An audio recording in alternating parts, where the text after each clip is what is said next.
বিয়ের আসরে খাবার নিয়ে তৈরি হয়েছিল তুমুল আলোচনা। সামাজিক যোগাযোগ মাধ্যমে ছড়িয়ে পড়ে নানা ধরনের বক্তব্য ও পাল্টাপাল্টি অভিযোগ। একটি আস্ত খাসির জন্য বিয়ে ভাঙার চাঞ্চল্যকর ঘটনা নিয়ে মানুষের কৌতূহলও কম ছিল না।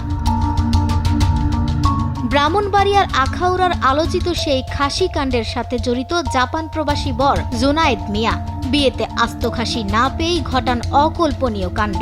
খাসি না পাওয়ার ক্ষোভে বিয়ে না করেই যান জোনায়েদ। তবে পরবর্তীতে জোনায়েদ দাবি করেন মূল বিরোধ খাবার ছিল না, বরং পূর্ণ নির্ধারিত অঙ্কের চেয়ে 10 গুণ বেশি কাবিন দাবি করায় পরিস্থিতি উত্তপ্ত হয়ে ওঠে সেদিন।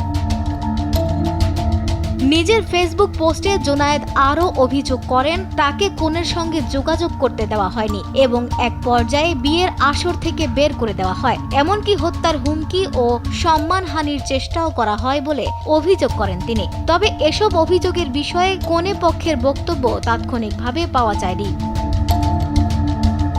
জোনায়েদ মিয়ার ভাই বা পরিবারের পক্ষ থেকে মূল ঘটনাটি নিয়ে সামাজিক যোগাযোগ মাধ্যম ও সংবাদ মাধ্যমেও জানানো হয়েছে খাবার বা খাসির বিষয়টি নিয়ে ভুল বোঝাবুঝি ও সামান্য বনিবনা না হওয়ার কারণে সেদিন অনাকাঙ্ক্ষিত পরিস্থিতির সৃষ্টি হয়েছিল।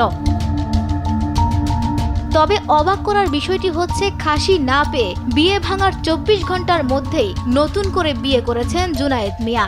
18 আগস্ট রাত 11টার দিকে কসরা উপজেলার নেয়ামতপুর গ্রামে কনের মামার বাড়িতেই নতুন বিয়ের আনুষ্ঠানিকতা সম্পন্ন হয়।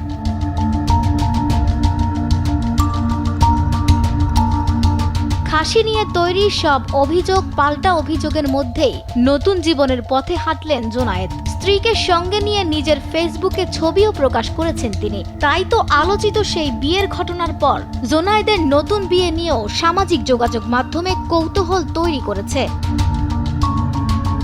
আফসানা ভুইয়া, দেশ টিভি।